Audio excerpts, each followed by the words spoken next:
আসসালামু আলাইকুম। আশা করি সবাই ভালো আছেন।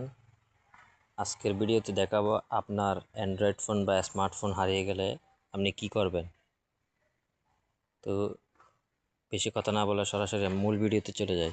নতুন নতুন আপডেট পেতে ভিডিওতে লাইক দিয়ে চ্যানেলটি সাবস্ক্রাইব করুন আর যারা করেছেন তাদের ধন্যবাদ। এর জন্য আপনাকে ক্রোম ব্রাউজারে আসতে হবে।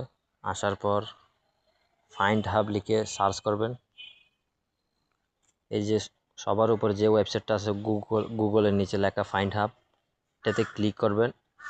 ক্লিক করার পর আপনার এই ধরনের শো হবে। এখানে এই যে উপরে আপনার হারিয়ে যাওয়া ফোনে যে জিমেল অ্যাকাউন্ট আছে সেই জিমেল অ্যাকাউন্ট দিয়ে এখানে লগ ইন করবেন। লগ ইন করার পর এরকম অপশন শো হবে। এরপর এই যে উপরে বাম পাশে ফাইন্ড লেখা আছে, ফাইন্ডে ক্লিক করবেন। আর ফাইন্ডে ক্লিক করার পর ওই জিমেল দিয়ে ওই জিমেল অ্যাকাউন্ট যতগুলো ফোনে লগ ইন করা আছে সবগুলো ফোনে এখানে শো করবে। যেহেতু আমার একটা ফোনে লগ ইন করা আছে এই জন্য একটা ফোন এখানে শো করেছে। এই যে দেখুন ব্যাটারিতে কত পার্সেন্ট চার্জ আছে সেটা সহ এখানে দেখাচ্ছে। করার পর এখন আপনার যে ফোনটি হারিয়ে গেছে সেই ফোনে জিমেল দিয়ে লগ ইন করার পর যখন এরকম শো হবে তখন আপনি কী করবেন, আপনি যদি প্লে সাউন্ডে ক্লিক করেন তাহলে ওই ফোনে রিং হবে। যতক্ষণ আপনি রিং বন্ধ করবেন না ততক্ষণ রিং বাজতে থাকবে। ফোন যদি সাইলেন্ট মোডে থাকে তারপরেও রিং বাজতে থাকবে।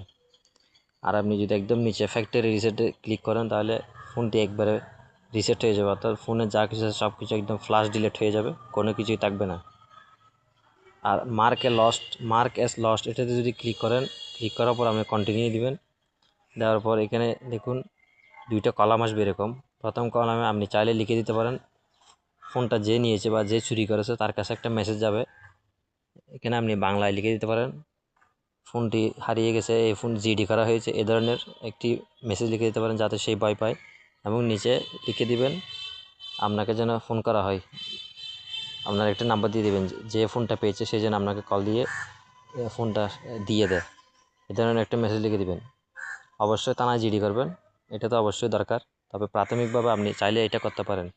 এক্ষেত্রে অনেক সময় দেখা যায় এই মেসেজটা দেওয়ার পর এখানে যদি আপনি লিখে দেন এই থানায় জিডি করা হয়েছে, নিম্নোক্ত নাম্বারে যোগাযোগ করে আপনি ফোনটি জমা দিয়ে যান। এখানে আপনার নাম্বারটা লিখে দেবেন। মার্ক অ্যাজ লস্টে ক্লিক করার সাথে সাথে ওই ফোনে স্ক্রিন লক হয়ে যাবে, অর্থাৎ ওই ফোনে অটোমেটিক লক হয়ে যাবে।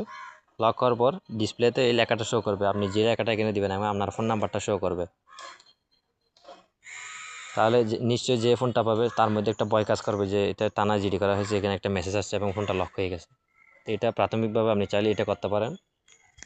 আর অবশ্যই আপনার প্রয়োজনীয় ডকুমেন্ট নিয়ে থানায় যোগাযোগ করবেন, এটা তো অবশ্যই প্রয়োজন। আশা করি ভিডিওটা আপনাদের উপকার আসছে। ধন্যবাদ।